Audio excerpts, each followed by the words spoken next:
How many of you guys over here can come up here and confidently speak up? Can I get a show of hands? So just maybe, what, 10, 15%? Right? But watch, hold on. How many of you who didn't raise your hands, if I were to put a gun to your parents' heads and told you then you have to come up here and speak, or I'm going to shoot them, would you then be afraid or would you come up and speak? How many of you say you would still not come up and speak to save your parents' life? Show of hands. 0. What about you? Put a gun to your parents' head, you wouldn't come up and speak? No, of course. And what are you saying? I mean, it is life and death situation. Of course I'd be able to speak. That's not a big deal then. Exactly. Life and death situation.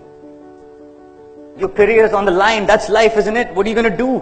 Isn't that a big thing for you? Because when you look at the big fear of life and death, then you start thinking this is easy, this is nothing. But you know what? Your career, your entire life is at stake. That is a big consequence. It is like a gun to your head. And if you start focusing on the big pain that you're going to be getting tomorrow, if you don't do this today, you are going to think that this is nothing, isn't it? But English, okay, yeah, you know what? English is also a problem for me. I'm not fluent. And I fumble a lot, so what do I do about that? It just makes me awkward. English? What about all the successful Europeans who speak in broken English all the time? People are not judging you on your English speaking. People are testing you on your confidence. And do you really want to go back because you don't speak English? You want to escape the situation and enter that entire life of mediocrity because your people would laugh at your English? Who's the Prime Minister of our country? What if he said that? Come on, man. Anything smarter than that? Okay. Do you really want to be natural and worthless and live in a lifelong of pain and mediocrity and look at other people push you down and pass you by just because you didn't speak up and you wanted to be natural and worthless? Or do you want to be unnatural and confident, learn, grow, succeed, and be in control? You're making that choice again, so you decide. Sachin Tendulkar, 200 test match, was he not nervous? Of course he was. 100 century, every single century he scored, he was nervous.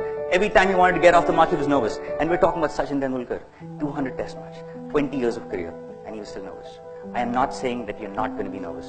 You are going to be nervous. You are going to be feeling a little scared. Okay? The biggest orator in the world, Anthony Robbins, he jumps up and down 500 times before an audience because he's nervous.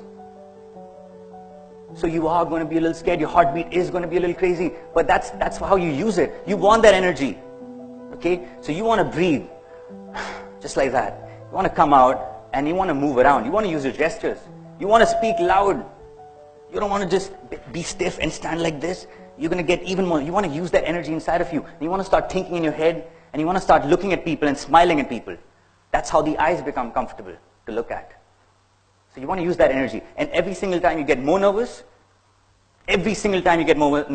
you're going to have to look at that picture of pumping up your fist and saying, you know what, I'm ready for this challenge. Because there is no other choice, frankly, is there? So nervousness is going to happen, and slowly you're going to build it up into confidence.